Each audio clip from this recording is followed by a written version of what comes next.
இந்த வாரம் நம்ம பார்க்க போற தலைப்பு என்ன அப்படின்னு பாத்தீங்கன்னா, யார் அந்த மக்கத்து காஃபிர்கள்? நம்ம ஏன் அவங்கள பத்தி தெரிஞ்சுக்கணும்? மக்கத்து காஃபிர்களை பத்தி பேச வந்திருக்கேன். ஏன் அவங்கள பத்தி நம்ம தெரிஞ்சுக்கணும்?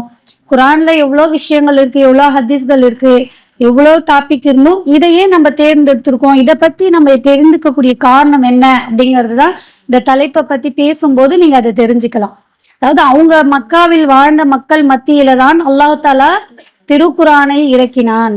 அவங்களுக்கு தான் நேர் வழியை புரிய வச்சான். அப்ப அதனால அவங்க காலத்துல எப்படி இருந்துச்சு, அவங்களுடைய வாழ்க்கை காலகட்டத்தையும் நம்மளுடைய வாழ்க்கையும் முரசி பார்க்கணும். அப்ப அல்லாஹ் எதற்காக அவங்களுக்கு வேதத்தை கொடுத்தான், என்னென்ன விஷயங்கள் அதுல சொன்னா, நேரடியா அந்த மக்களுக்கு தான் முதல்ல இறங்குச்சு. இன்னைக்கு நமக்கு தான் அந்த வசனங்களும் வேதங்களும் இருந்தாலும் கூட முதல்ல அல்லாஹ் தாலா எதற்காக இறக்கினா, அவங்களிடத்துல எப்படிப்பட்ட தவறுகள் நிலவுச்சு அப்படின்றத பத்தி நம்ம பார்க்க போறோம். பொதுவாவே மக்கால வாழ்ந்த மக்களை பத்தி பேசுறதாக இருந்தா, நமக்கு மக்கா எங்க இருக்குன்னு நமக்கு எல்லாருக்குமே தெரியும். எங்க இருக்கு? சவுதி அரேபியால இருக்கு. அங்கதான் யாரு வந்தாங்க? நம்ம கண்மணி நபிகள் நாயகம் ஸல்லல்லாஹு அலைஹி வஸல்லம் பிறந்து வளர்ந்து நமக்கு அங்கதான் அவங்களுக்கு நபித்துவமும் பெற்று நமக்கு மார்க்கத்தை எடுத்து சொன்னாங்க. இப்போ அந்த மக்கால வாழ்ந்த மக்கள் எப்படிப்பட்டவங்க அப்படிங்கறத பத்தி நம்ம சில கண்ணோட்டம் பார்க்கணும். ஏன்னா நீங்க குரானை எடுத்தீங்கன்னா நிறைய இடத்துல அல்லாஹ் வரலாற்றுகளை நிறைய சொல்லி காட்டுறான். என்ன அந்த ஆது சமுதாயமா இருக்கட்டும், சமூக சமுதாயமா இருக்கட்டும், நீங்க குரானை எடுத்தீங்கன்னா எத்தனை நபிமார்களை பற்றி பேசும்போது அல்லாஹ் அவங்களுடைய வரலாற்றை சிறு குறிப்புகளை என்ன செஞ்சிருக்கான், நமக்கு சொல்லி இருக்கிறான். எதனால அதை பத்தி எல்லாம் சொல்றான் குரான்ல? இப்படி இருங்க, இப்படி போங்கன்னு சொல்லி முடிக்காம நிறைய வரலாற்றுகளையும் அவங்க வாழ்க்கை உதாரணங்களையும் எதற்காக கூடுறான்? அல்லாஹே சொல்றான், நீங்கள் படிப்பினை பெறுவதற்காக.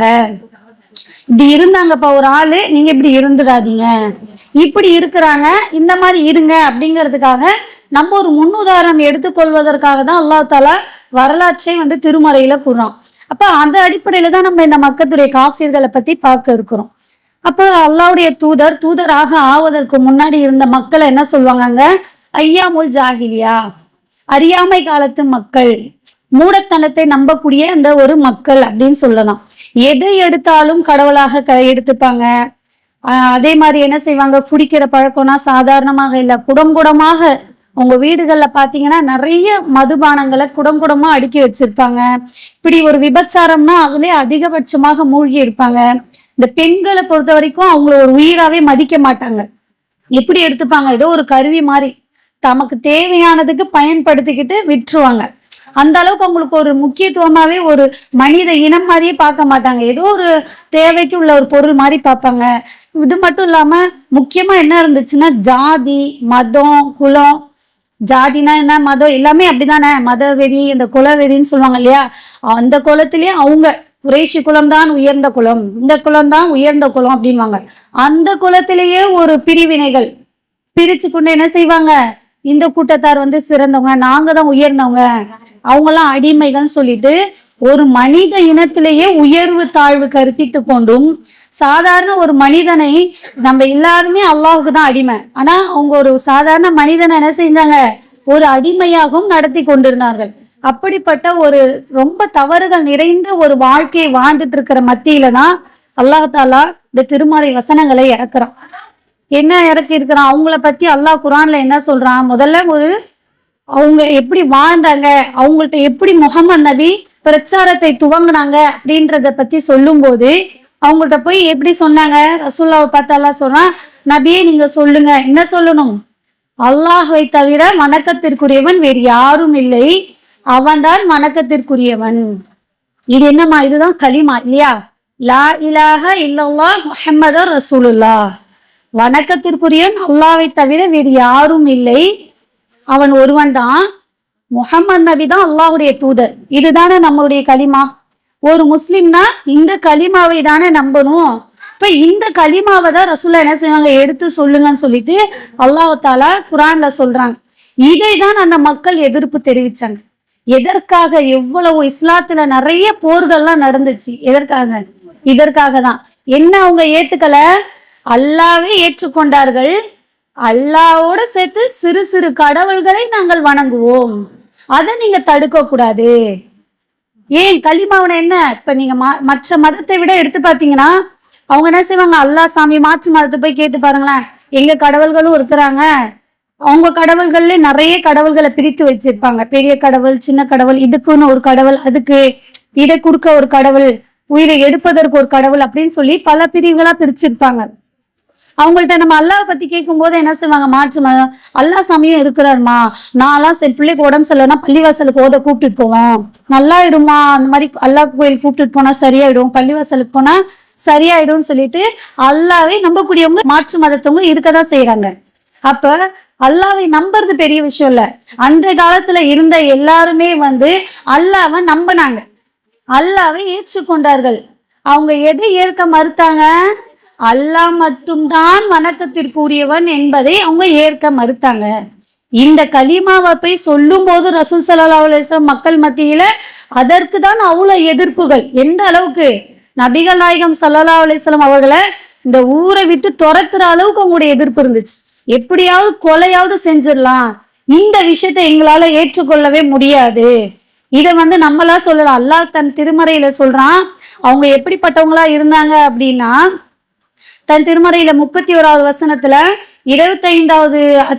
30வது அத்தியாயத்துல 25வது வசனத்துல சொல்றான், வானங்களையும் பூமியையும் படைத்தவன் யார் என்று அவர்களிடம் நீங்கள் கேட்டால் அவங்க என்ன சொல்லுவாங்களாம், அல்லாஹ் என்று கூறுவார்கள்.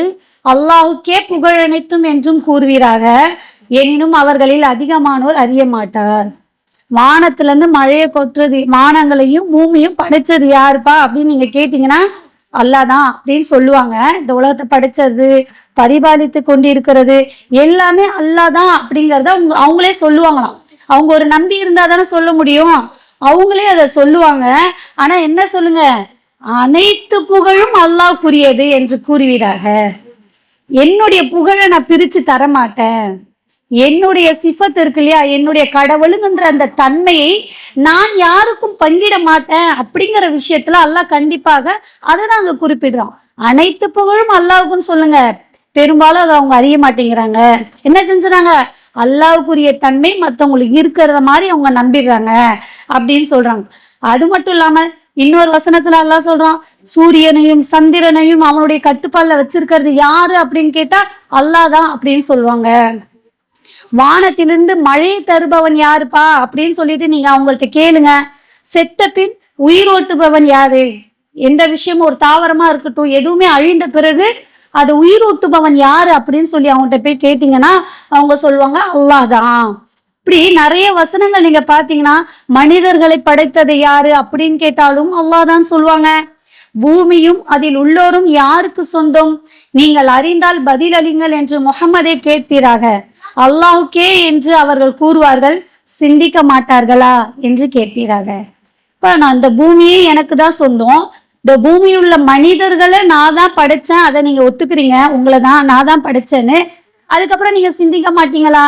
அல்லாஹ் எதை சிந்திக்க சொல்றான், அப்ப என்னை மட்டும் தானே நீங்க வணங்கணும், மற்றவங்களையே நீங்க எனக்கு இணையாக வணங்குறீங்க அப்படின்னு சொல்லிட்டு அல்லாஹ் தஆலா சொல்றான். இப்படி நிறைய வசனங்களை நீங்க பார்த்தீங்கன்னா ஒரு இடத்துல அல்லாஹ் சொல்றான், அர்ஷுடைய அதிபதி யாரு, 7 வானங்களுக்குரிய இறைவன் யாருன்னு போய் அவங்கள்ட்ட கேளுங்க, அவங்க என்ன சொல்லுவாங்க, அல்லாஹ் தான் அப்படின்னு சொல்லுவாங்க.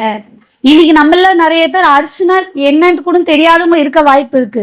ஆனா அன்றைய காலம் அந்த மக்கள் எப்படி இருந்தாங்க, இந்த அர்ஷுடைய இறைவன் யாருன்னா அது அல்லாஹ் தான், அர்ஷுல அமர்ந்துட்டு இருக்கான், அவன் ஆட்சி செய்யறான், அதிகாரத்தும் எல்லாம் அவனுக்குரியதுன்னு சொல்லி நம்பினாங்க.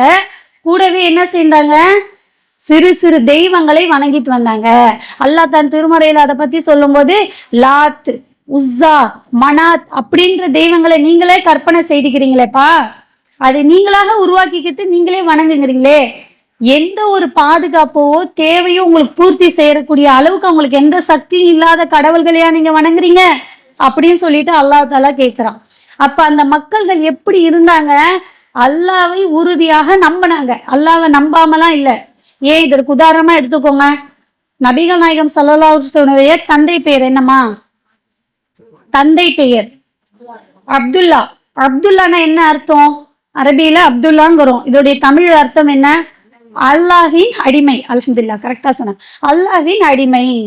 அப்துல்லா அல்லாஹ்வின் அடிமை. அப்போ ரசூல் ஸல்லல்லாஹு அலைஹி வஸல்லம் வந்துதான் அல்லாஹ்வை அறிமுகம் படுத்தி இருப்பார்கள் அப்படின்னு சொன்னா அதுக்கு முன்னாடி எப்படி அவங்க அப்துல்லான்னு பேர் வச்சிருப்பாங்க சொல்லுங்க? இப்ப அல்லாவுடைய தூதருடைய தந்தையோட பேரு அப்துல்லானா, அப்ப முன்னிருந்தவர்கள் என்ன செஞ்சிருக்காங்க? அல்லாவை நம்பி இருக்கிறாங்க. அப்போ அல்லாவுடைய தூதர் அல்லாவை அறிமுகப்படுத்த வரவில்லை. எதற்காக வந்தாங்க? அல்லாவுடைய தனித்தன்மையை காட்ட வந்திருக்காங்க. இப்ப சொன்னோம் இல்லையா, மாற்று மதம் பார்த்தா இதுவும் இருக்கு அதுவும் இருக்குன்னு நம்புவாங்க. ஆனா நம்முடைய இஸ்லாத்தின் தனி கோட்பாடே என்ன? அல்லா இலாஹ இல்லல்லா முஹம்மது ரசூலுல்லாஹ். லா இல்லை, இலாஹ கடவுள் இல்லை, இல்லல்லா அல்லாஹ்வை தவிர கடவுள் இல்லை. பாருங்க சுப்ஹானல்லாஹ். அல்லாஹ் எப்படிப்பட்ட ஒரு கம்பீரமானவன் பாருங்க. அவனுடைய தனித்தன்மைய அந்த கலிமாவுல எவ்வளவு அழகா எப்படி நம்ப சொல்றான் பாருங்க. என்ன கடவுள்னு நம்புங்கன்னு இல்ல, என்ன தவிர வேறு யாரும் கடவுள் நீ சொல்லிடாத, அத நீ நம்பிடாத, அதுதான் எனக்கு வேணும். என்ன கடவுள்னு ஏத்துப்ப, என்னை விட வேற யாரும் இல்லை அதிகாரத்திலேயோ என்னுடைய தன்மைகள்ல யாருக்குமே இணை வைத்திடாதீங்க, இணையாக நினைத்திடக் கூடாது அப்படிங்கிறத அல்லாஹ் தஆலா என்ன செஞ்சான்? உறுதியாக இருக்கிறான். இப்படி அந்த காலத்து மக்கள் என்ன செய்வாங்க? அந்த லா துஸா மனா சிறு சிறு தெய்வங்களை எந்த அளவுக்கு, இப்ப காபத்துல்லா இருக்கு இல்லையா, அந்த பள்ளியுடைய அந்த கட்டடம் இருக்கு இல்லையா கருப்பு நேரத்துல, அதனுள்ளதான் முதல்ல அவங்க போய் வணங்குவாங்க. அந்த இடத்துல என்ன வச்சிருந்தாங்க அப்படின்னு பாத்தீங்கன்னா 360க்கும் மேற்பட்ட சிலைகள் இருந்ததாக வரலாற்றுல சொல்றாங்க. இப்ப அந்த அளவுக்கு சிலைகள், அதுல யாருடைய சிலைகள்லாம் இருந்ததாக சொன்னாங்க? யாரோ ஊரோ பேரோ தெரியாதவங்க அப்படிங்கிறது கிடையாது.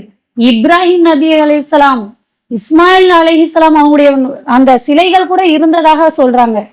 அப்ப அந்த அளவுக்கு இருந்த போதுதான் ரசூல் ஸல்லல்லாஹு அந்த மக்கா இது ஃபதஹு மக்காவை வெற்றி கொண்டுறாங்க இல்லையா. அதாவது ரசூலா நபி ஆனவனே இந்த மார்க்கத்தை எடுத்து சொல்றாங்க. அங்க மக்கள் ஏற்கிற மாதிரி இல்ல, ஹிஜ்ரத் செஞ்சு வேற ஊர் மதீனாவுக்கு போனாங்க. அங்க வாழ்ந்துட்டு திரும்பவும் அங்க அவங்களை நிம்மதியா வாழ விடல. யாரு? மக்கத்து காஃபிர்கள். நீங்க எப்படி இப்படி ஒரு கோட்பாடை சொல்லலாம்? எப்படி எங்களுடைய கடவுள் தெய்வங்களை இல்லைன்னு நீங்க மறுக்கலாம்? அல்லாவும் இருக்கிறான், கூடவும் அந்த சில தெய்வங்கள் இருக்கிறாங்க, நாங்க நேரடி அல்லாஹ் இடத்துல எப்படி கேட்க முடியும்?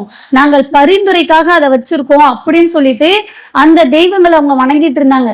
அதை ஏற்காம தான் இந்த வரலாற்றுல எத்தனையோ போர்கள் நிகழ்ந்ததை பார்க்கிறோம். எத்தனையோ ஷஹீதான உயிர்கள். எதற்காக? இந்த மார்க்கத்தை தூய்மையாக அல்லாஹ் ஒருவனை மட்டும்தான் வணங்கணும், வேற யாரையும் இணையாக்க கூடாது என்பதற்காக தான் அத்தனை போர்கள் நடந்துச்சு. இன்னைக்கான நம்ம அதை சர்வசாதாரணமாக அந்த நிலைப்பாடை நம்ம முஸ்லிம் தவறி போறாங்க. எப்படி? அல்லாஹ் கிட்ட நாங்க நேரடியா கேட்க முடியாது, அதனால பரிந்துரைக்காக நம்ம யாரை ஏற்படுத்திக்கிறோம்? சில அவுலியாக்களை நாங்க பொருந்துகிட்டவங்கள ஒரு பரிந்துரைப்பவராக ஏத்துக்கிறோம். நாங்க நேரடியா அல்லாஹ்ட்ட கேட்க முடியாது. ஏமா தர்காவுக்கு போறீங்க? அது அல்லாஹ்வுக்கு இணை கற்பிக்கிற மாதிரிதான். இணைலாம் நாங்க கற்பிக்கலையே, ஷிர்க்லாம் இல்லையே அப்படின்னு சொல்றாங்க. ஆனால் தர்கா வழிபாடாக இருக்கட்டும், ஒரு தாயை தணிவதாக இருக்கட்டும், இதெல்லாம் ஷிர்க் தான். எப்படி ஷிர்க்கு? அல்லாஹ்வுக்குள்ள சிஃபத் இருக்கு இல்லையா, அவனுக்குள்ள தன்மையை இன்னொருத்தருக்கு அதில் பங்கு இருக்கு, அதே மாதிரி அவர்கிட்ட அந்த தன்மை இருக்கு, அந்த பவர் இருக்கு அப்படின்னு நம்ம நினைத்துட்டாலே அதுதான் இணை வைத்தல், அதுதான் ஷிர்க். நிறைய பேர் ஷிர்க்னா என்னன்ட்டு நாமெல்லாம் ஷிர்க் வைக்கல அப்படிங்கிறாங்க. ஷிர்க்னா என்ன? அல்லாஹ்வுக்கு உள்ள தன்மையை மற்றவருக்கு இருக்கு என்று நம்புவதுதான் ஷிர்க் ஆகும். அப்ப நாங்க அல்லாஹ் வானத்துல இருந்து மழையை இறக்குறான், உங்க அவுலியாக்களோ மற்ற தெய்வங்களோ இறக்கதாக சொல்லலையே அப்படிங்கிறாங்க. ஆனா பிரார்த்தனை யார் இடத்துல செய்யணும்? அல்லாஹ்விடத்துல மட்டும்தான் நம்ம செய்யணும். அல்லாஹ் இதை பத்தியும் சொல்றான், பிரார்த்தனையை பத்தியும் சொல்றான், பரிந்துரை. இன்னைக்குள்ள மக்கள் மட்டுமல்ல, அன்றைக்கு இருந்தவர்களும் அதை தான் சொன்னாங்க. இங்க இவங்களை நாங்க நம்புறோம்னு சொல்லி நீங்க தப்பா நினைக்காதீங்க. அல்லாஹ்வுடைய தூதர் நம்ம இன்னைக்கு மக்கள் சொல்றாங்களே அந்த மாதிரி நீங்க தப்பா நினைக்காதீங்க. நாங்க அல்லாஹ்வுக்கு கோபம் வரணும் என்பதற்காக செய்யல, எங்களுக்கு பரிந்துரைப்பவர் வேணும். பரிந்துரைனா என்ன? ஒரு சப்போர்ட் பண்ணி எங்களுக்கு எடுத்து எங்களை பத்தி சொல்லணும். அதுக்காக அல்லாஹ் மிகப்பெரியவன் இல்லையா, இவங்களை வச்சு நாங்க சப்போர்ட்டா கொண்டு போறோம், ரெக்கமெண்டேஷன் போற மாதிரி போறோம் அப்படின்னு சொல்லிட்டு அவங்க சொல்றாங்க. ஆனா அல்லாஹ் சொல்றான், எதுவாக இருந்தாலும் என்ன செய்யணும்? என்னிடத்துல நீங்க கேளுங்க. 10வது அத்தியாயத்துல 18வது வசனத்துல அல்லாஹ் சொல்றான், அல்லாஹ்வை அன்றி அவர்களுக்கு தீமையையும் நன்மையையும் செய்யாதவற்றையா வணங்குகின்றனர்? அவர்கள் அல்லாஹ்விடம் எங்களுக்கு பரிந்துரை செய்பவர்கள் என்றும் கூறுகின்றனர். வானங்களிலும் பூமியிலும் அல்லாஹ்வுக்கு தெரியாததை அவனுக்கு சொல்லி கொடுக்கிறார்களா? அவன் தூயவன், அவர்கள் இணை கற்பிப்பதை விட்டும் உயர்ந்தவன் என்று கூறுகிறார்கள். இந்த ஒரு வசனத்தை நம்ம சிந்திச்சு நிதானமா படிச்சாலே இணை வைத்தல்னா என்னன்னு நமக்கு தெரிஞ்சிடும். அல்லாஹ்வென்று எந்த நன்மையோ தீமையோ அவங்களுக்கு ஏற்படுத்திடவே முடியாத ஒருத்தவங்களை போய் அவங்க கடவுள்களாக நினைச்சுக்கிறாங்களா, அவங்கள போய் வணங்குகிறாங்களா, அல்லாவிடத்துல எங்களுக்கு பரிந்துரை செய்வாங்கன்னு அவங்க ஏன் நம்புறாங்க? அல்லாவுக்கு அவங்க சொல்லி கொடுக்கணுமா? யார் இவரு இன்னாரு எனக்கு தெரியாதா? அல்லாவுக்கு தெரியாதா? ஒரு ஆள் பரிந்துரை செய்துதான் நான் என்னுடைய அடியான பத்தி தெரிஞ்சுக்கணுமா?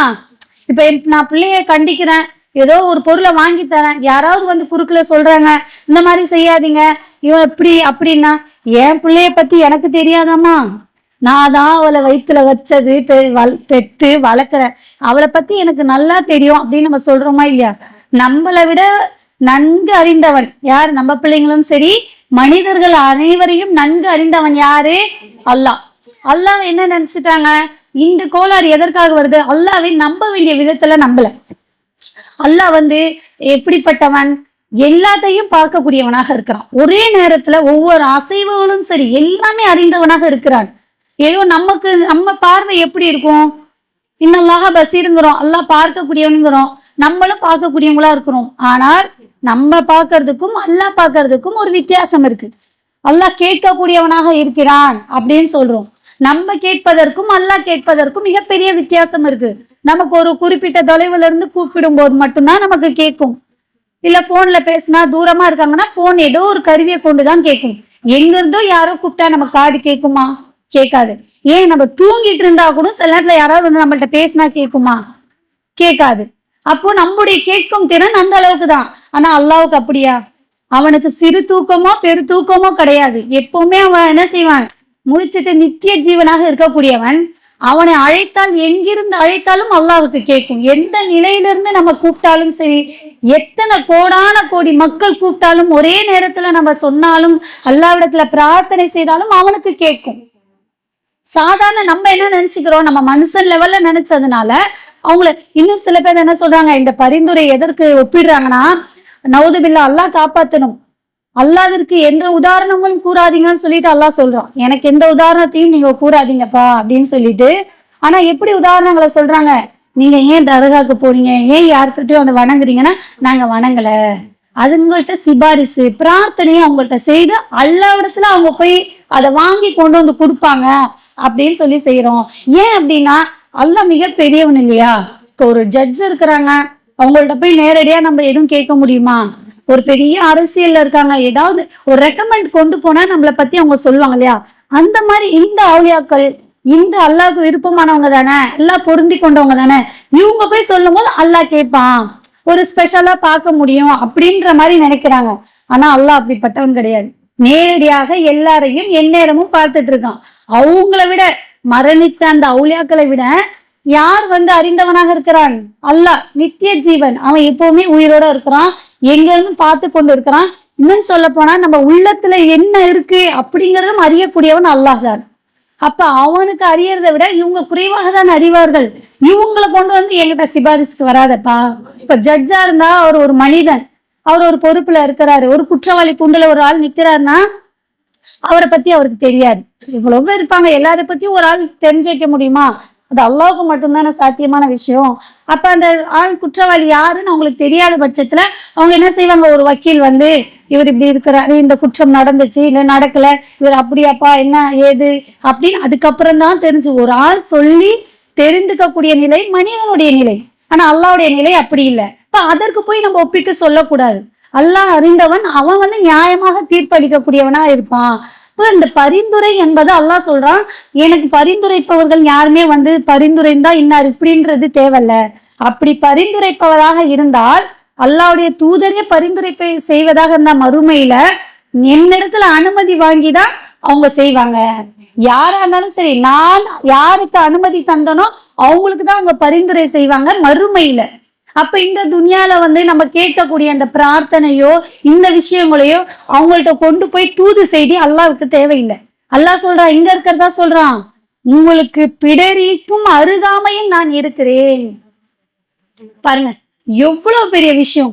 ஒரு இறைவன் எப்படி சொல்றான்? பிள்ளைங்கள்ட்ட பயப்படும் போது நம்ம என்ன சொல்றோம்? அம்மா பக்கத்துலதாம்மா இருக்கேன், பயப்படாதம்மா, இங்கதாம்மா பாத்துட்டு இருக்கேன் அப்படி சொல்லும் போது அந்த பிள்ளைக்கு ஒரு தைரியம் வருதா இல்லையா? பயப்படாம இருக்கிறாங்க இல்லையா? ஒரு ஆறுதல். நமக்கு எதுனாலும் நம்ம உமா பக்கத்திலே இருக்கிறாங்கன்ட்டு. இப்ப அல்லாஹ் அந்த மாதிரிதான் நமக்கு சொல்றான், நீ எங்கேயும் பயப்படாதப்பா, எதையும் தேடாத, உனக்கு என்ன கஷ்டம் இருந்தாலும் நான் எங்க இருக்கேன், உனக்கு பிடரியில நான் இருக்க, அருகாமையில இருக்கிறேன் அப்படின்னு சொல்லிட்டு அல்லாஹ் தன் திருமறையில சொல்றான். அப்ப அப்படிப்பட்ட ரப்புல் ஆலமீன்கிட்ட நம்ம எப்படி கேட்கணும்? நேரடியாகவே நம்ம கேட்டுக்கலாம். அந்த காலத்திலும் சரி, லாத்து மனாத் உஸான்ற கடவுள்களை அவங்க பரிந்துரைக்காக வைத்தது போலயோ, அந்த அல்லாஹ்விடத்துல கொண்டு போய் சேர்க்கணும் என்பதற்காக வைத்தது மாதிரி, நம்ம எப்பேற்பட்ட காலமாக இருந்தாலும் சரி, இன்ஷா அல்லாஹ் கியாமத் நாள் வரைக்குமே அப்படி ஒரு எண்ணம் எந்த முஸ்லிம்களிடத்திலையும் வந்துடக்கூடாது. நம்ம அந்த மக்காவுடைய மக்களை பத்தி ஏன் மக்கத்து காஃபிர்கள் அப்படின்னு சொல்றாங்க. அல்லாஹ் அந்த திருமறையில இறை மறுப்பாளர்களே, காஃபிர்களே அப்படின்னு சொல்லிட்டு கூப்பிடுறான். யார கூப்பிடுறான்? அல்லாவை நம்பினவங்க, வானத்துல இருந்து மழையை இறக்குறான்னு சொல்லி சொன்னவங்க, இந்த ஆட்சி அதிகாரம் நாம் அல்லாவுக்குரியவன் என்று சொன்னவங்க தான், இந்த பூமி அல்லாவுக்கு சொந்தம் சொன்னவங்க தான். ஆனா அவங்க எதுல முரண்பட்டு நின்னாங்க? அல்லாஹ் மட்டும்தான் கடவுள் என்பது கிடையாது, கூட சில தெய்வங்கள் இருக்கு. இந்த அல்லாவுக்குள்ள அந்த சிஃபத் இருக்கு பாருங்க, ஏதோ ஒரு தனித்தன்மை. அல்லாஹ் மழையை கொடுக்குறான், பிள்ளை பேராக இருக்கட்டும், எதுவாக இருந்தாலும் சரி, கல்வி ஞானமாக இருக்கட்டும், உடல் நிலத்தை சுகப்படுத்துவதாக இருந்தாலும், நோய் நிவாரணமாக இருக்கட்டும், எல்லாமே யார் செய்யறது? அல்லாஹ்விடத்துல இருந்தா வருது. இந்த சிஃபத்துகள் அல்லாவுக்கு உள்ள தனித்தன்மைகளை நம்ம மற்றவர்களுக்கு கொடுக்காம இருக்கணும்னு தான் அல்லாஹ் எதிர்பார்க்கிறான். அதைத்தான் அல்லாஹ்வுடைய தூதர் அங்க எடுத்து சொன்னாங்க. அப்ப அதற்காக தான் நம்ம மக்கத்தை காஃபிர்களுங்கிறோம். ஆனா இன்னைக்கு பேரளவுல பாக்குறோம், முகமது, ஆமினா, ஃபாத்திமா, நல்ல முஸ்லிம் பெயர்களை வைத்துக் கொண்டு இருக்கிறார்கள். ஆனா எங்க போறாங்க? தர்கா கிட்ட போய் கேக்குறாங்க. இன்னும் ஒரு படி, ஒரு என்ன சொல்றது, உச்சத்துல பாத்தீங்கன்னா அவங்க போறது மட்டும் இல்லாம மத்தவங்களுக்கு பரிந்துரை செய்யறாங்க. இது அவங்க அறியாமையில செய்துட்டு இருக்காங்க. அங்க போயிட்டு ஒரு பயபக்தியோட தான் அவங்க நிக்கிறாங்க. அல்லாஹ்வை மறுத்துட்டு போல, அல்லாஹ்வுடைய நினைவோடையும் போய் அங்க உள்ளவங்க எல்லாம் யாரு? மரணித்தவர்கள் தானே அடக்கம் செஞ்சு வச்சிருக்காங்க. அவங்க என்ன நினைக்கிறாங்க? இவங்க அல்லாஹ்விடத்துல சிறந்தவங்க. அவுலியா அப்படின்னா என்ன? பொருந்தி கொண்டவர்கள். அல்லாஹ் இவங்களை பொருந்திக்கிட்டான், இவங்க நல்ல வாழ்க்கையை வாழ்ந்திருக்காங்க, அல்லாஹ்வுக்கு பயந்தவங்களா இருந்திருக்காங்க, அப்ப அல்லாஹ்வுக்கு இவங்களை ரொம்ப பிடிக்கும்ல, நம்ம இவங்கள்ட்ட சொல்லி கேட்டோம்னா நமக்கு கண்டிப்பா எல்லாமே கிடைக்கும் அப்படின்னு சொல்லிட்டு அங்க போய் என்ன கேக்குறாங்க? ஒரு எக்ஸாம்ல பாஸ் பண்றதா இருக்கட்டும், ஒரு குழந்தை இல்ல ரொம்ப நாளா, கல்யாணம் ஆகல, கல்யாணம் ஆகணும், குழந்தை பிறக்கணும், அப்படி ஆகணும் சொல்லிட்டு தன்னுடைய வேண்டுதல்கள் எல்லாம், இன்னும் சொல்ல போனா நேர்ச்சைகளும் கூட செய்யறாங்க. நேர்ச்சைனா என்ன? இது எனக்கு நடந்தால் உனக்கு நான் இதை செய்யறேன், இத்தனை பேருக்கு உணவளிக்கிறேன், இத்தனை ஆடைகள் நான் இத்தனை பேருக்கு வாங்கி தரேன்னு சொல்லி நேர்ச்சைகள் கூட செய்யறாங்க. நேர்ச்சை யாருக்கு செய்யணும்? அல்லாஹ் ஒருவனுக்கு மட்டும்தான் நேர்ச்சை செய்யணும். அது ஒரு இபாதத்தான ஒரு விஷயம், அது வணக்கமான விஷயம், அது அல்லாவுக்கு மட்டும்தான் செய்யணும். அதே மாதிரி பிரார்த்தனை கேட்கிறாங்க இல்லையா, இது வேணும் அது வேணும் வாங்கித்தாங்கன்ட்டு, அந்த துவாவும் யாரிடத்துல கேட்கணும்? அல்லாஹ்விடத்துலதான் கேட்கணும். ஏன்? அது ஒரு இபாதத். இன்ன துவா ஹுவல் இபாதா அப்படின்னு சொல்லி ரசூல் ஸல்லல்லாஹு அலைஹி வஸல்லம் அவங்க சொல்லியிருக்காங்க. அப்போ ஒரு துவா கேட்பது ஒரு இபாதத். அது யார்கிட்ட செய்யணும்? அல்லாஹ்விடத்துலதான் செய்யணும்.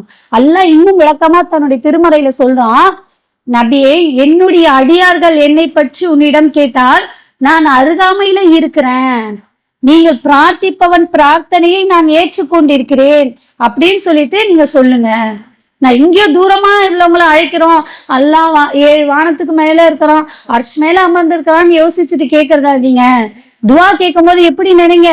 உங்கள் அருகாமையில இருக்கிற நீங்க என்னிடம் பிரார்த்திக்கிற பிரார்த்தனை நான் செவியுற்று அதற்கு நான் பதில் அளிக்கிறேன் அப்படின்னு சொல்லிட்டு அல்லாஹ் திருமறையில சொல்றான். இவ்வளவு தெளிவாக பிரார்த்தனை எனக்கு மட்டுமே செய்யட்டும்னு சொல்றான் அல்லாஹ் இந்த வசனத்துல. அப்ப பிரார்த்தனை எனக்கு மட்டும்தான் செய்யணும், என்னிடத்துல கேளுங்க, நான் எவ்வளவு அருகாமையில இருக்கிறேன் அப்படின்னு இவ்வளவு அழகா தெளிவா அல்லாஹ் சொல்லியும் கூட நம்ம நேரடியாக பிரார்த்தனை செய்யாம ஒரு தர்காக்கள்ல போய் நின்றுட்டு அங்க போய் இறந்தவர்கள், இன்னும் சொல்ல போனா அவங்கள்ட்ட கேட்கறதுனால நமக்கு எந்த ஒரு பலனுமே கிடைக்காது. பலன் கிடைக்கிறதுனாலும் பரவாயில்ல, எவ்வளவு பெரிய குற்றத்திற்கு ஆளாகிறோம். இது எந்த குற்றத்தில் கொண்டு போய் சேரும்? இணை வைத்தல்ன்ற குற்றத்துல சேரும். அது மட்டும் இல்லாம அவங்க இறந்தவங்க நல்லடியார்களாக இருந்தாலும் சரி, அவங்களுக்கு ஏதாவது நம்ம பேசுறதோ பிரார்த்திக்கிறதோ கேட்குமா அப்படின்னா கேட்காது. எந்த மனிதர்களுக்கும் அல்லாஹ் அப்படி ஒரு சிறப்பை கொடுக்கல. நம்ம சும்மா தூங்கிட்டு இருந்தாலே நமக்கு காது கேட்காது. நம்ம வீட்டுல யாராவது மௌத்தா போனா அவங்கள்ட்ட போய் நம்ம காது கேட்கும்னு நினைச்சுட்டா பேசுறோம்? உண்மையில அவங்களுடைய சில நினைவுகளை வேணா சும்மா பேசுற மாதிரி நம்ம ஆறுதலுக்கு பேசுவோம். ஆனா உண்மையா அவர் கேட்டுட்டு இருக்காருன்னு நினைச்சு பேசுவோம்? இல்ல. இப்ப பிள்ளைய கூட பாருங்களேன், நம்ம ரொம்ப கோவமா அடிச்சிடுறோம், திட்டிடுறோம், அந்த பிள்ளை அழுதுட்டே தூங்கிட்ட பிறகு அந்த பிள்ளைய மடியில போட்டுட்டு நம்ம என்னென்னமோ கொஞ்சிக்கிட்டு பேசிட்டு, நான் அம்மா அப்படிக்குதாம்மா அடிச்சேன் இப்படிதான்ட்டு முழிச்சிட்டு இருக்கும் போது பேசுறோமா இல்லையா, அந்த பிள்ளை தூங்கின மாதிரி பேசும். ஆனா அந்த பிள்ளை கேட்குன்றதுக்காக பேசுறோமா? இல்ல, நம்ம ஒரு ஆறுதலுக்காக தான் பேசுறோம். ஆனா தர்காக்கள்ல போய் அவங்க வழிபடுறது, அந்த பிரார்த்தனை கேட்கறது எப்படி கேட்கறாங்க? அவங்க செவிய இருப்பாங்க, அது அல்லாஹ்விடத்துல வாங்கி கொடுப்பாங்க அப்படிங்கிற நம்பிக்கையில கேட்கறாங்க. அந்த மாதிரி நம்ம என்ன செய்யக்கூடாது? அந்த நம்பிக்கை வந்து விட்டாலே நம்ம யாரு இல்ல, ஒரு உண்மையான முஸ்லிமே கிடையாது. அப்ப எதற்காக அல்லாஹ் இந்த குரானை இறக்குனா, எதற்காக அந்த மக்களிடத்துல ரசூல் ஸல்லல்லாஹு அலைஹி வஸல்லம் அவர்கள் இவ்வளவு போராடினாங்க? உயிரை பணயம் வைத்து போராடினாங்களா இல்லையா? அவங்களுக்கு எந்த அளவுக்கு கல்லால அடிச்சு அந்த தாயிஃப் நகரத்துல அவங்க ரத்த வெள்ளத்துல மிதக்கிற அளவுக்கு அவங்க எல்லாம் எதற்காக இந்த தியாகம்? எதை எடுத்து சொன்னாங்க? அல்லாஹ் ஒருவன் தான், அவனை தவிர வேறு யாரும் இல்லை அப்படிங்கறது சொல்றதுக்குதான் அவ்வளவு கஷ்டம். அதை ஏற்றுப்பதற்கு இந்த மனிதனுடைய மூளை ஏன் இடம் கொடுக்க மாட்டேங்குது? அல்லாஹ் அததான் சொல்றான். சிந்திக்க மாட்டீங்களா? அல்லாஹ் அஞ்ச மாட்டீங்களா? இந்த விஷயங்களை சொல்லிட்டு ஒவ்வொரு இடத்துலயும் அல்லாஹ் அதை பத்தி தானே கேட்கிறான். நீங்க இடைத்தரகளை ஏற்படுத்திக்கிட்டீங்களே, நான் அந்த மாதிரி கேட்டேனா எங்கேயாவது? நீங்க ஏன்பா அதெல்லாம் ஏற்படுத்திக்கிறீங்கன்னு சொல்லிட்டு அல்லாஹ் நம்மளை திருப்பி கேட்கிறான். அப்போ அந்த வசனங்கள் எல்லாம் நம்ம எடுத்து படிக்கும் போது, அந்த மக்கத்து காஃபிகளை பற்றி சொல்லும் போது, இன்றைக்குள்ள நிலைமையும் நம்ம யோசிக்கணும். எத்தனை பேர் இந்த மாதிரி செய்யறோம், தர்காக்கள்ல போய் நிக்கிறோம். அது மட்டும் இல்லாம தாயத்தை அணியிறாங்க. ஏதாவது ஒரு உடம்பு சரியில்லை அப்படின்னா என்ன செய்யறாங்க? உடனே போய் தாயத்தை அணிந்தால் அது குணமாயிடும் அப்படிங்கிறாங்க. ஷிஃபா என்பது யாரிடத்துல இருந்து வருது? நோய் நிவாரணம் என்பது அல்லாஹ்விடத்துல இருந்து வருது. அதை குணப்படுத்தக்கூடியவன் அல்லாஹ் தான். அதற்குரிய துவாக்களை நம்ம ஓத வேண்டுமே தவிர, அதற்குள்ள அந்த நோய்க்குள்ள மருத்துவம் பார்க்க வேண்டுமே தவிர, அதை விட்டுட்டு இந்த ஹசரத்து கிட்ட போனா ஓதி கொடுப்பாரு, தாயத்து போடுவாருன்னு சொல்லிட்டு மக்கள் போறாங்க. அது எவ்வளவு பெரிய இணை வைத்தல் தெரியுமா? ஒரு முறை நபி ஸல்லல்லாஹு அலைஹி வஸல்லம் இடத்துல ஒருத்தர் வராங்க, வந்து நான் இஸ்லாத்தை ஏற்றுக்கிறேன் அப்படின்னு சொல்லிட்டு அவங்கள்ட்ட சொல்லும் போது, அவங்க என்ன செய்யறாங்க? ஒரு தாயத்தை கையில அணிஞ்சிட்டு இருக்கிறத ரசூலா பாக்குறாங்க. அதை பார்த்துட்டு, நீங்க இஸ்லாத்தை ஏற்கதா இருந்தா இதை கழட்டிடுங்க அப்படின்னு சொல்லிட்டு அதை அகற்றின பிறகுதான் கலிமாவை சொல்லி அவங்களே இஸ்லாத்துக்கு வர வச்சாங்க. அப்ப எந்த அல்லாஹ்வின் மேல வைக்கக்கூடிய அந்த நம்பிக்கை, அல்லாஹ் தான் ஷிஃபா பண்ணுவான், அல்லாஹ் தான் நமக்கு ஒவ்வொரு அணுவும் அசையக்கூடியது அல்லாஹ் தான் செய்வான் அப்படிங்கறத நம்பிக்கை இல்லாமல் இருந்தால் அதுதான் இணை வைத்தல். அந்த நிலையில நீங்க ஒரு முஸ்லிமாக ஆகவே முடியாது அப்படின்னு சொல்லிட்டு அதன் பிறகுதான் என்ன செய்யறாங்க? கலிமாவை சொல்லி கொடுக்குறாங்க. இன்னைக்கு எத்தனை பேர் பாக்குறோம், முஸ்லிம் என்ற பெயர்கள்ல இந்த மாதிரி தாயத்துகளை அணியிறாங்க. அது மட்டும் இல்லாம கேக்குறாங்க, ஏமா நீங்க இப்படி சொல்றீங்க, அங்க போடுறவங்க எல்லாமே ஹசரத் தானம்மா, எல்லாம் ஜுப்பா போட்டுட்டு தாடி வச்சுக்கிட்டு தொப்பி போட்டுட்டு அவங்க எல்லாம் நல்லா ஒரு ஈமான்தாரியா தானமா இருக்காங்க, அவங்க ஏமா அப்படி செய்ய போறாங்க? இதுல ஒண்ணுமே இல்லம்மா, குர்ஆனுடைய வசனங்கள் தாமா இருக்கு, இதுல எந்த தப்புமே இல்லைங்கிறாங்க. எதுவாக இருந்தாலும் ஒரு விஷயம் அல்லாஹ்வுடைய தூதர் நமக்கு அப்படி வழிகாட்டி தந்தாங்களா? குர்ஆன் வசனங்கள் எதற்காக? நம்ம படிப்பதற்காக, நம்ம வாழ்க்கையில நடைமுறைப்படுத்துவதற்காக தான் வசனம். ஷிஃபா வேணும்னா அல்லாஹ்விடத்துல நம்ம துவா செய்யணும். அந்த வசனங்களை எழுதி நம்ம அந்த ஒரு தாயத்தாக ஏற்படுத்தி போடுறதுனால எந்த ஒரு ஷிஃபாவும் கிடைக்காது. ஆனா இணை வைத்தல் குற்றத்துல போயிடும். அப்ப தாயத்தை அணிவதாக இருந்தாலும் சரி, ஒரு தேங்காவை வாசல்ல தொங்க விடுறாங்க திருஷ்டி கழியணும் அப்படிங்கிறதுக்காக. நிறைய பேர் முஸ்லிம்கள் வீடுல பாக்குறோம். எதுக்காகனா ஒரு காத்து கருப்பு அண்டாது, திருஷ்டி எதுவுமே வராது அப்படின்னு சொல்லிட்டு எலுமிச்சம் தேங்காய்லாம். இது யாருடைய கலாச்சாரம்? மாற்று மதத்தினுடைய கலாச்சாரம். ஆனா அதுல என்ன ஒரு இணை வைப்பு ஒளிந்திருக்குதா இல்லையா? அல்லாஹ் நாடியதை தவிர வேறு எதுவும் நம்மளை அணுகாதே அப்படிங்கறதா ஒரு முஸ்லிமுடைய நம்பிக்கை, ஆழமான நம்பிக்கையாக இருக்கணும். அதை விட்டுட்டு இந்த தேங்காவால நம்ம வீட்டுக்கு ஒரு திருஷ்டி வராது, இந்த பொருளால இந்த பொருளுக்கு இந்த சக்தி இருக்கு, இதனால எனக்கு இது கிடைக்கும் அப்படின்னு சொல்லிட்டு எந்த ஒரு முஸ்லீம் என்ன செய்யக்கூடாது? நம்ப கூடாது. அப்படி நம்பினா அவங்க ஒரு முஸ்லீமாகவே இருக்க முடியாது. இப்ப அல்லாஹ்வுடைய சிஃபத்துல நம்ம பங்கு போட்டுடுறோம்னு அர்த்தம். இப்ப அது மட்டும் இல்லாம அங்க போய் நம்ம அந்த ஹசரத்மார்கள் தானே சொல்றாங்கன்னா அவங்க அறியாமையில் கூட செய்யலாம், ஆனால் அவங்க வருமானத்திற்காக செய்யலாம். ஆனா நம்ம முஸ்லிமா இருக்கக்கூடியவங்க நம்ம என்ன செய்யணும்? உண்மையான முஸ்லிமா இருந்தா நம்ம குர்ஆனை எடுத்து அழகிய முறையில ஓதி இந்த வசனங்கள் எல்லாம் நம்ம படிக்கும் போதும் சரி, இந்த பயானை கேட்கும் போதும் சரி, நம்ம புரிந்து நடக்கக்கூடியவங்களா இருக்கணும். இன்னும் மத்தவங்களுக்கு என்ன செய்யணும்? சொல்லக்கூடியவங்களா இருக்கணும். ஏன்? இது நம்ம மேல கடமை. என்னங்க இது இணை வைத்தல், இணை வச்சா என்ன அப்படின்னா, இணை வைத்தலை பத்தி அல்லாஹ் சொல்றான். இந்த லுக்மான் என்ற ஒரு நல்லடியார் இருப்பதாக அல்லாஹ் சொல்றான் குர்ஆன்ல. அந்த லுக்மான் என்ன செய்யறாரு, தன்னுடைய பிள்ளைக்கு அறிவுரை சொல்லும் போது, யா புனைய, என் மகனே, லா துஷிக் பில்லா, அல்லாவுக்கு இணை வைத்து விடாதே அப்படின்னு சொல்லிட்டு என்ன சொல்றாங்க, இந்த ஷிர்க் என்பது எப்படிப்பட்டது தெரியுமா, மிகப்பெரிய அநியாயமாகும். இது ஒரு அநியாயம். எப்படி? அல்லாவுக்கு அல்லாதான் நம்மளை படைச்சிருக்கான், அவன் தான் உணவளிக்கிறான், எல்லாமே அவனே ஒருத்தவன் செய்துட்டு இருக்கும் போது நீ மட்டும் செய்யல, இன்னொருத்தவங்களும் செய்யறாங்க, அவனுக்கு முக்கியத்துவம் கொடுப்பேன், உனக்கு கேட்க வேண்டியது, உனக்கு செய்ய வேண்டிய விஷயம் இன்னொருக்கும் சேர்த்து செய்வேன் அப்படின்னும் போது அது எப்படிப்பட்ட துரோகம், ஒரு அநியாயமா இல்லையா? சாதாரணமா ஒரு குடும்பத்துல எடுத்துக்கோங்களேன், பிள்ளைங்க நம்ம தாய்கிட்ட செலுத்த வேண்டிய அன்பையோ உரிமையோ மத்தவங்கள்ட்ட செய்யும் போது நம்ம என்ன செய்வோம்? ஏன் ஒரு அம்மான்னு ஒண்ணு இல்லையா, ஒருத்தி இல்லையா, என்கிட்ட கேட்காம அவங்கள்ட்ட போய் கேட்கிற அப்படின்னு சொல்லிட்டு கேட்போமா இல்லையா? அதே மாதிரி ஒரு கணவர் எடுத்துக்கோங்க, அந்த கணவருக்கு கொடுக்க வேண்டிய அந்த கடமைகளை மத்தவங்களுக்கும் நம்ம சேர்த்து செய்தோம்னா அந்த கணவர் ஏற்றுப்பாங்களா? சாதாரண ஒரு மனிதன், என்னதான் நீ கல்யாணம் பண்ண, ஒப்பந்தம் பட்டு வந்த, எனக்கு வாக்கப்பட்டு வந்த, நான் உனக்கு எல்லாமே செய்துட்டு இருக்கிற நிலையில நீ எப்படி இன்னொருத்தவனோடுக்கு அந்த கடமையை நீ செய்யலாம், எனக்கு செய்ய வேண்டிய விஷயங்களை அப்படின்னு சொல்லி அல்லாவால் படைக்கப்பட்ட ஒரு மனிதனே கோபத்துக்குள்ளாகிறான். அதை ஏற்றுக்க முடியுதா? அது யாரால சகிக்க முடியுதா? ஒரு பெண்ணாக இருக்கிற நாம 4 திருமணங்கள் வரைக்கும் செய்யறதுக்கு அனுமதி இருக்கு ஆண்களுக்கு. ஆனா நம்மளுடைய கணவன் நம்மளுக்கு அடுத்து இன்னொரு திருமணம் செய்யறாரு என்றால் நம்மளால தாங்கிக்க முடியுதா? யோசிச்சு பாருங்க. நமக்கு உள்ள அன்பு யாருக்கும் நம்ம பகிர்ந்துடக்கூடாது, நமக்குள்ள அந்த உரிமை யாருக்கும் கொடுத்துடக்கூடாது. கல்யாணம் ஏன் சும்மா யாரையாவது கொஞ்சம் பார்த்துட்டாலே நம்மளால அதை ஏற்றுக்க முடியுதா? யாரையாவது பாராட்டிட்டாலே நம்மளால ஏற்றுக்க முடியுதா? யார் வீட்லயோ போய் ஒரு நல்ல சமையலை சாப்பிட்டு சொல்லிட்டாலே நமக்கு வருத்தமா ஆயிடுது மனசுல. வீட்டுக்கு எத்தனை தடவை நான் இந்த மாதிரி சமைச்சு கொடுத்துருப்பேன், ஒரு நாளும் அப்படி சொல்றது இல்லை, எங்கேயாவது போய் சாப்பிட்டாதான் இந்த பாராட்டெல்லாம் வருது. அந்த ஒரு விஷயம் நமக்கே ஏற்றுக்கொள்ள முடியல அப்படின்னும் போது படைத்த ரப்புல் ஆலமீன் அவன் தான் எல்லாமே செஞ்சுட்டு இருக்கிறான். இதெல்லாம் ஒரு சாதாரண விஷயம், இதை விட பன்மடங்கான விஷயங்களை அல்லாஹ் செஞ்சுட்டு இருக்கான்.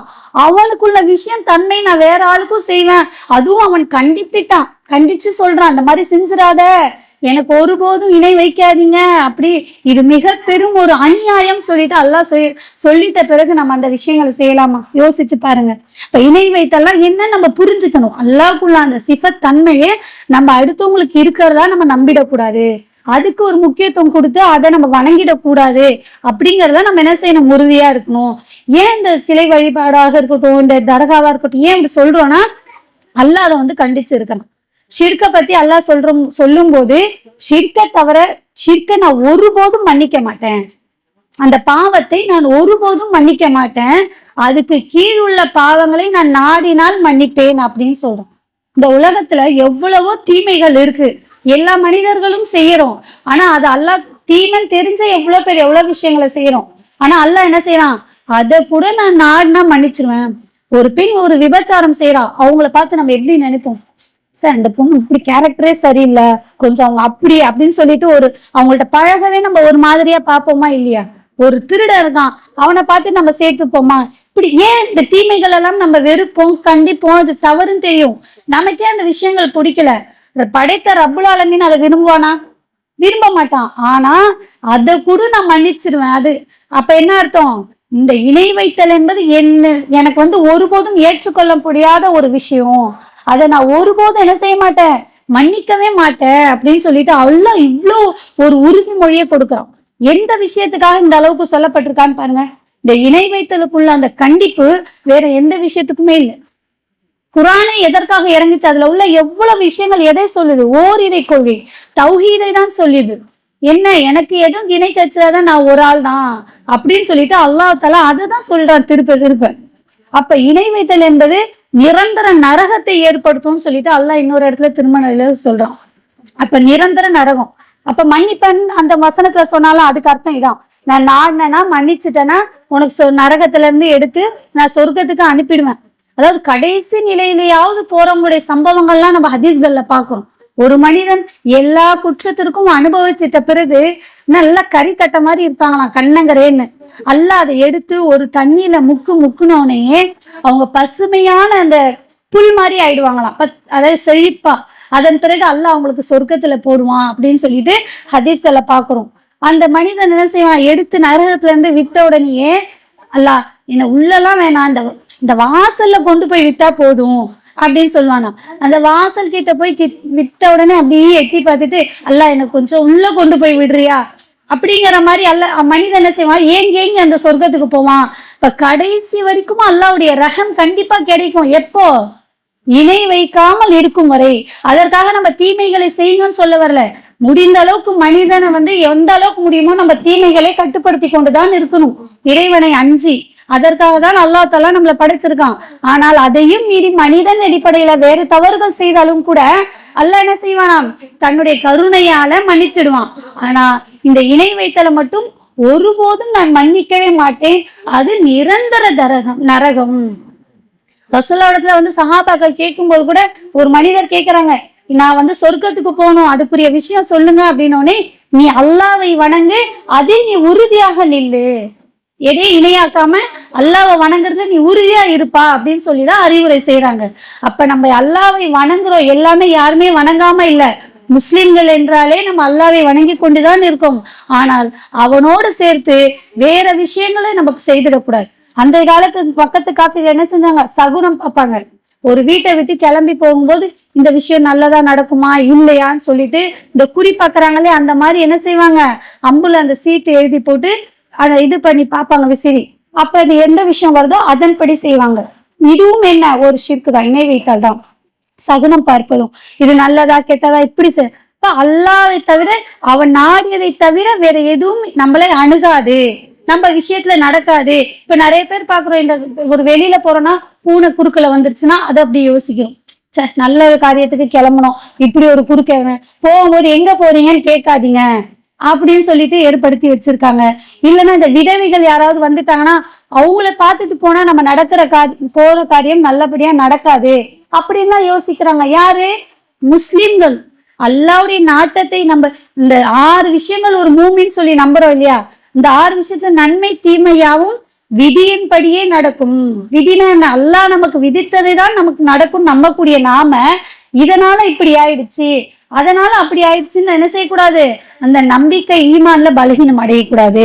இந்த சகுனம் பார்ப்பதும் கூட ஒரு வகையான என்ன செய்யுது, இணை வைத்தல் தான்.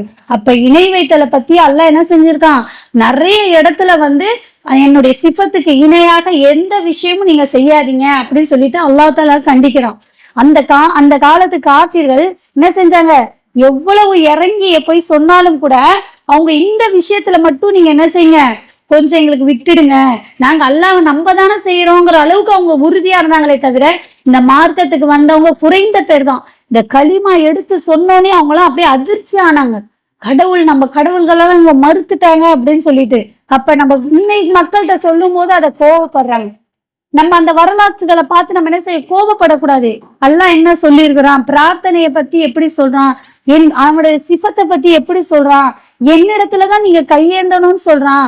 இணை வைத்தல் என்பது ஒரு மாபெரும் குற்றம் அப்படின்னு சொல்லிட்டு அல்லாஹ் திருமறையில சொல்றான் அப்படின்னு சொல்லிட்டு இந்த விஷயங்களை எல்லாமே என்ன செய்யணும், நம்ம தெரிஞ்சுக்க கூடியவங்களா இருந்தாதான் ஒரு உண்மையான முஸ்லீமாக இருக்க முடியும்.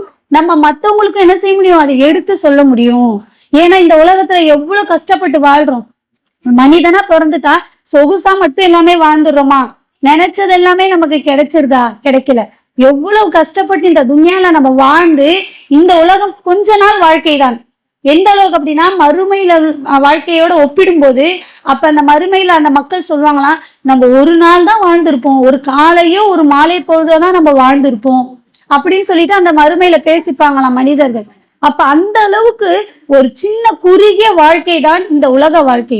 ஆனா இதுல நம்ம வாழ்ற அந்த 50-60 வருஷத்துல எவ்வளவு கஷ்டங்களை அனுபவித்து நம்ம நடக்கிறோம். நடந்தும் கூட ஒரு மவுத்தா போன பிறகு நிம்மதி இருக்கா, ஃபாய்தா இருக்கா, யோசிச்சு பாருங்க. நம்ம இந்த துன்யால இவ்வளவு கஷ்டப்பட்டு வாழ்றோம்னு நம்ம நினைக்கிறோம். ஆனா மறுமையில் உள்ள தண்டனையோட பார்த்தோம்னா இதெல்லாம் ஒரு கஷ்டமும் இல்லைன்னு நினைப்போம். ஆனா இங்க இருக்கும்போது அது கஷ்டமா தெரியுதா? இந்த வாழ்க்கை எல்லாமே அல்லாஹ் வாய்ப்பு கொடுத்தும் கூட நம்ம அந்த இணை வைத்தல் என்ற நிலையில மரணித்தால் நம்மளுடைய கேள்வி என்னவாக இருக்கும்?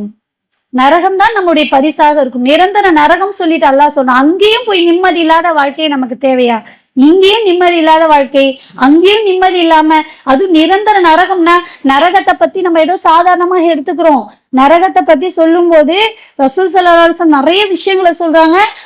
அல்லாஹ்வும் குர்ஆன்ல அப்படி சொல்றான். அங்க கொடுக்கக்கூடிய அந்த உணவு பானங்கள்லாம் எப்படி இருக்கும், இந்த முற்கள் நிறைந்த உணவுகள் தான் அங்க கொடுப்பாங்க. அது நம்ம தொண்டையில இறங்கும் போது நம்மள அந்த கிழிச்சுக்கிட்டு செம்பு உருகி போவது போல் போகுமா, அப்படியே அரிச்சுக்கிட்டு போகுமா. அப்படியே கொஞ்சம் நம்ம தோசை காஞ்சி போனாலே தொண்டையை அடைக்குதுன்னு சொல்லிட்டு இறங்கவே மாட்டேங்குது சாப்பிட. ஆனா அல்லாஹ் அங்க அப்படிப்பட்ட ஒரு கொடூர ஒரு உணவை கொடுப்பான். எதற்காக? நான் இந்த உலகத்துல இவ்வளவு வாய்ப்புகளை கொடுத்தேன், நான் சொன்ன மாதிரி வாழணும்னு சொன்னேன், என்ன மட்டும்தான் வணங்கணும், எனக்கு இணையா எதையும் வைத்திடாத அப்படின்னு நான் இவ்வளவு சொல்லியிருந்தும் கூட நீங்க அதை கண்டு கொள்ளாமல் வாழ்ந்தீங்க. நிறைய பேர் இணை வைத்தெல்லாம் என்ன தெரியாததுனால தான் நிறைய பேர் செய்யறாங்க. அதை தெரிஞ்சு விளங்குனவங்க என்ன செய்யறாங்க, சரி நாங்கெல்லாம் இப்பெல்லாம் தர்காவுக்கு போறதே இல்லம்மா, நாங்கெல்லாம் அப்படி செய்யறதே இல்லைன்னு சொல்லி எவ்வளவு பேர் என்ன செய்யறாங்க, விளங்கி வந்துட்டாங்க. இப்ப யாரையும் நம்ம குற்றம் சுமத்துறதுக்காக சொல்லல. நம்முடைய வாழ்க்கையோட இத்தனை வருஷம் வாழ்ந்த வாழ்க்கை பாழா போவும், மறுமையும் பாழா போவும். நம்முடைய வாழ்க்கை வீணாகி இப்போ அங்க போய் நிரந்தரமா நரகத்துல இருக்கிறதுக்காக நம்ம இந்த உலகத்துல அல்லாஹ் நம்மளை படைச்சிருக்கோம். யோசிச்சு பாருங்க. அப்ப நம்ம கொஞ்சம் யோசிச்சு அல்லாஹ் என்ன சொல்றான், அல்லாஹ்வுக்கு இணை வைக்காம எப்படி வாழணும், நம்ம எந்தெந்த விஷயங்களை நம்ம வாழ்க்கையில செய்யறோம் அப்படின்னு சொல்லிட்டு என்ன செய்யணும், இன்ஷா அல்லாஹ் நம்ம வாழ்க்கையை அலசி ஆராயணும். யாரும் நம்மள்ட்ட வந்து கேட்டாலும் நம்ம சொல்லக்கூடியவங்களா இருக்கணும். யாராவது தர்கா போறவங்களை பார்த்துட்டு எனக்கு புரியுது ஆனா நான் உங்களுக்கு சொல்லலாம் தெரியல அப்படின்னு சொல்ல வேணாம். அல்லாஹ்வுடைய வசனத்தை எடுத்து படிங்க. அல்லாஹ் சொல்றான், இந்த நான் சொன்ன விஷயங்களை எடுத்து சொல்லுங்க. அந்த காலத்துல வாழ்ந்த மக்கத்து காஃபிர்கள் ஏன் சொல்றோம், அவங்க அல்லாஹ்வை நம்பி கூட இப்படி சிறு தெய்வங்களை இணையாக கருதுனதான் இப்படி ஆச்சு. நம்ம இன்னைக்கு தர்கா, இதெல்லாம் சிம்பிளான விஷயம். இதுக்குன்னு ஒரு பெரிய தாயி வந்து தாவாதான் பண்ணணும் இல்ல, ஒரு சில வசனங்களை வைத்தே நீங்க என்ன செய்யலாம், அவங்கள இடத்துல எடுத்து சொல்லக்கூடியவங்களா இருக்கணும். ஒவ்வொருத்தவங்களையும் நம்ம நேர் வழிக்கு கொண்டு வந்தோம்னா எவ்வளவு பெரிய விஷயம் தெரியுமா. ஒரு சிகப்பு ஓட்டத்தை விட சிறந்தது அப்படின்னு சொல்லி ரசூல் ஸல்லல்லாஹு அலைஹி வஸல்லம் சொல்றாங்க. இப்போ ரொம்ப ஒரு விலை மதிக்க விஷயம்தான் ஒரு ஆள் நேர் வழி பெறுவது என்பது. அந்த காலத்தை இதற்காக தான் அல்லாஹ்வுடைய தூதரும் சஹாபாக்களும் அவ்வளவு பாடுபட்டாங்க. இன்னைக்கு அவுளியாண்டு போய் நம்ம நிக்கிறோமே, அவங்கள பத்தி யோசிச்சு பாருங்க. அல்லாஹ்வுடைய தூதரை விட பெரிய அவுளியா யாராவது இருக்க முடியுமா, நபிமார்களை விட? இது அதுக்கு அடுத்து பாத்தீங்கன்னா சஹாபாக்கள், தாபீன்கள், தபோ தாபின்னு சொல்லி மக்கள் இடத்துல சிறந்தவங்களா வாழ்ந்தவங்களா இருக்காங்க இல்லையா. நம்ம சஹாபாக்களை பத்தி சொல்லும் போது ரஸியல்லாஹு அன்ஹுங்கிறோம். அவங்க அல்லாஹ் பொருந்தி கொண்டவங்க. ரசூலுல்லாஹ் உயிரோட இருக்கும் போதே இவங்க எல்லாம் சொர்க்கத்துக்கு தான் போவாங்கன்னு சொல்லி நன்மாராயம் கூறப்பட்டவர்கள் எல்லாம் அல்லாஹ்வுக்கு பொருந்தி கொண்டவங்களும் அவுலியாதான். ஆனா அவங்கள வச்சு ரசூலுல்லாஹ் மரணித்த பிறகு அந்த கபரை வணங்குனாங்களா? எந்த சஹாபாக்களும் அப்படி செய்யலையே. அதை கபரு மேல் பூசுவதையும் அதை வணங்குவதையும் ரசூலுல்லாஹ் தடுத்தாங்கன்னு கண்டிப்பாக ஹதீஸ் இருக்கு. அப்ப அதையெல்லாம் அவங்க என்ன செஞ்சாங்க, செய்யல. அப்ப அவங்க மார்க்கத்தை கொண்டு வந்து சேர்ந்தவங்க அவங்க தானே. அவங்களாம் செய்யாம பிற்காலத்துல ஷைத்தான் ஏதோ ஒண்ணு ஏற்படுத்தினதை நம்ம என்ன செய்யக்கூடாது, அதை பின்பற்றக்கூடியவங்களா இருக்கக்கூடாது. நம்ம யோசிச்சு பார்க்கணும், அவங்கள விட சிறந்த அவுலியா இல்ல. அப்ப அவங்கள்ட்டே சஹாபாக்கள் கேட்கல, சஹாபாக்கள் கிட்ட மத்தவங்க யாருமே கேட்கல. ஆனா இன்னைக்கு கொஞ்ச காலத்துக்கு முன்னாடி வாழ்ந்தவங்களை வச்சு நம்ம கேட்டுட்டு இருக்குமே, இதெல்லாம் நம்மளும் யோசிச்சு அவங்களுக்கும் சொல்லக்கூடியவங்களா இருக்கணும். அப்ப அப்படி அங்க இந்த தவறுகள் செய்வதனால நாளைக்கு மறுமையில ஒரு நிரந்தர நரகத்துக்கு போக கூடாது என்பதற்காக தான் நம்ம என்ன செய்யணும், இது எடுத்து சொல்லக்கூடியவங்களா இருக்கணும். நம்ம குடும்பத்திலே எத்தனையோ பேர் இதை செய்துட்டு இருப்பாங்க. நம்ம சொன்னா அவங்க எங்க கேக்குறாங்கன்னு சொல்லி தர்காக்கெல்லாம் போவாதீங்க அப்படின்னு மொட்டையா சொன்னோடனே உடனே நம்ம மேல வர பேர் என்ன, இவங்க எல்லாம் தௌஹீத் ஆயிட்டாங்க, தௌஹீத்காரங்களா ஆயிட்டா, நஜாத்காரி ஆயிட்டான்னு சொல்லிட்டு ஒரு பட்டத்தை கொடுத்துடுறாங்க. தௌஹீத்னா என்ன, ஓரிரை கொள்கை தானே. அல்ஹம்துலில்லாஹ் நான் தௌஹீத்காரி. நீங்களும் இன்ஷா தௌஹீதா ஆயிடுங்க. எதற்காக, அல்லாஹ்வை மட்டும் வணங்கக்கூடியவங்களா ஆயிடுங்க. அவங்களுக்கு தான் அல்லாஹ் சொர்க்கத்தை கொடுக்குறான். இல்லைன்னா மத்தவங்க இந்த இணை வைத்துட்டா அல்லாஹ் சொர்க்கத்தை ஹராமாக்கி விடுகிறான்னு சொல்லிட்டு அல்லாஹ் தன் திருமறையில சொல்றான். அப்ப இந்த விஷயங்களாம் அவங்கள இடத்துல பொறுமையாக எடுத்து சொல்லக்கூடியவங்களா இருக்கணும். நம்ம போயிருந்தா கூட சரி, எவ்வளவு விலகுனாலும் பாருங்களேன், இந்த விஷயத்துல ஷைத்தான் விடவே மாட்டான். முதல்ல எங்க கூட ஜாலியா வரதானே செஞ்ச, நீ ஒண்ணும் பண்ண வேணாம், சும்மா கூட வந்தா போதும். டூர் மாதிரி நம்ம போயிட்டு வரலாம், ஏர்வாடிக்கு போயிட்டு வரலாம், கோவலம் போயிட்டு வரலாம், சும்மா அங்க பீச் தான் பக்கத்துலதான் தர்கா, நான் போறேன் வா அப்படின்லாம் நிறைய பேர் கூப்பிடுறாங்க. இப்ப நம்ம எடுத்து சொல்லணும், அது எப்படிப்பட்ட இடம், அல்லாஹ்வுடைய சாபத்திற்குரிய இடம் இல்லையா. அங்க நம்ம போய் சும்மா போய் நிக்கவா முடியும், சும்மாவும் போக கூடாது. நீ போறதே நம்ம வெறுக்கக்கூடியவங்களா இருக்கணும், அதை தடுக்கக்கூடியவங்களா இருக்கணும். அதை விட்டுட்டு நம்மளும் கூட போயிட்டு நான் தர்கா போகாம அங்க ஒதுங்கிக்கிறேன்னா அது ஒரு நற்செயலா இருக்குமா? யோசிச்சு பாருங்க. நமக்கு இணை வைப்பவங்களை பார்த்தும் போது நமக்கு கோபம் வரும். கோபம்னா என்ன, மனசு கஷ்டப்படணும். கோபம்னா எல்லாருக்கும் இணை கற்பிக்கிறாங்களே, இவ்வளவு பெரிய பாவத்தை செய்யறாங்களே, அவங்கள பத்தி நம்ம கவலைப்படக்கூடியவங்களா இருக்கும். ரசூல் ஸல்லல்லாஹு அலைஹி வஸல்லம் அவங்க காலத்துல வாழ்ந்த அந்த மக்களை பத்தி எந்த அளவுக்கு கவலைப்பட்டாங்க. அவங்கள பத்தி கவலைப்பட்டு அவங்க ரொம்ப மனசு உடைஞ்சு போகும்போது அல்லாஹ் சொல்லலாம், உங்களையே நீங்க மாய்ச்சிப்பீங்க போல இருக்கே, உங்களையே நீங்க அப்படியே மாய்ச்சி இதாயிடுவீங்க போல, அந்த அளவுக்குலாம் நீங்க கவலைப்படாதீங்க, நான் யாருக்கு நேர் வழியை நாடுறேனோ அவங்களுக்கு தான் நேர் வழி கிடைக்கும் அப்படின்னு சொல்லிட்டு அல்லாஹ் தஆலா ஆறுதல் சொல்றான். அப்ப நேர் வழிங்கிறது ஒரு காலத்துல நம்ம அந்த மாதிரியான இணை வைத்த காரியங்கள் செய்திருக்கலாம், ஆனா இப்போ நம்ம புரிந்திருக்கலாம். அதே மாதிரி மத்தவங்களுக்கும் பொறுமையாக, ஷைத்தான் சீக்கிரம் விட மாட்டான் இல்லையா? ஒரு ஆள் நேர் வழிக்கு வர்றாங்கன்னா அவன் லேசா விட்டுருவானா? விட மாட்டான். நம்ம ஒண்ணு சொல்லும் போது அவங்க வாக்குவாதம் பண்றது, நம்மள கோபமா எதிர்த்து பேசுறது, இந்த மாதிரி செய்தாலும் கூட நம்ம பொறுமையா சொல்ல வேண்டிய விஷயத்த பக்குவமா என்ன செய்யணும், சொல்லக்கூடியவங்களா இருக்கணும். யாரையும் பார்த்துட்டு அவங்க யாரோ ஒருத்தவங்க தர்காக்கு போறாங்கன்னு இருக்கக்கூடாது. நம்ம மேல சொல்லக்கூடிய ஒரு கடமை இருக்கு. ஒரு தாயத்துக்கு ஒரு வீட்டுக்கு போறோமா, தாயத்தை அணிந்திருக்காங்களா அவங்கள இடத்துல சொல்லணும். இன்னும் எந்த அளவுக்கு மாற்று மதத்தவங்களே சொல்றாங்க, நம்மள்ட்டே சொல்றாங்க, ஏமா ரொம்ப நாளா வீடு கட்டணும்னு நினைக்கிறோம், வேலையாவல. அந்த அம்மா முஸ்லிம் பாயம்மா சொன்னாங்க, கோலத்துல ஒரு நாள் போய் நைட்டு தங்குங்க சரியாயிடும். அவரே மேஸ்திரி எல்லாம் அனுப்பிடுவார் போல வீடு கட்டுறதுக்கு, என்னன்னு தெரியல. அப்ப வீடு கட்டிடலாம், அப்படி போலாமான்னாங்க. நவுதுபில்லா, அல்லாஹ் காப்பாத்தணும். முதல்ல தர்கா என்பதே முஸ்லிம்களும் போகக்கூடாது, வணங்கக்கூடாது. சிலைகளாக இருந்தாலும் சரி, கபறுகளையும் பூசி இப்படி வணங்கக்கூடாது. எந்த தேவையாக இருந்தாலும் அல்லாஹ்விடத்துலதான் கேட்கணும்னு சொல்லிட்டு அல்லாஹ் சொல்றான். இது புரிதல் இல்லாம, அறியாம, தெரியாம அவங்க செய்யறாங்க. சார் நீங்க போவாதீங்க, நீங்க மனசுக்குள்ள ஒரு நம்பிக்கை வைங்க, அது போதும் நடக்கும்னு சொல்லிட்டு அப்படின்னு சொல்லிட்டு அவங்களுக்கு சொல்லிட்டு வந்தோம். இப்ப அந்த அளவுக்கு நம்ம மக்களும் நம்ம மாற்று மதத்திலும் அதை நம்பக்கூடிய அளவுக்கு, நீங்க முஸ்லிம்கள்னாலே பிரபலமா ஃப்ரெண்ட்ஸுங்க யார்ட்டையாவது பேசணும், சரி நாங்களும் தர்காக்கெல்லாம் போவோம்ப்பா, நீ ஏன்பா வரமாட்டேற எங்க வீட்டுக்கு கிறிஸ்துமஸ்க்கு, எங்க சர்ச்சுக்கு ஏன் வரமாட்டீங்க? அந்த அளவுக்கு என் பொண்ணு சொல்றேன், ஃப்ரெண்ட்ஸுங்க அப்படி கேட்கறாங்க, அவங்க அம்மா எல்லாம் போவாங்களாம் அப்படின்னு சொல்லிட்டு.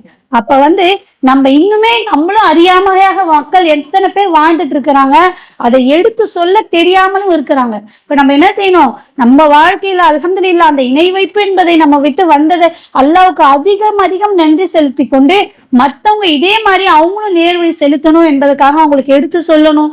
நீங்க நிறைய புத்தகங்கள் இருக்கு, அதை அவங்களுக்கு வாங்கி கொடுங்க. இணை வைத்தல்னா என்னன்னு அவங்களுக்கு பொறுமையா சொல்லுங்க. நம்ம யாரும் அவுளியாவை திட்டல, அவங்களுக்கு கேவலப்படுத்தல.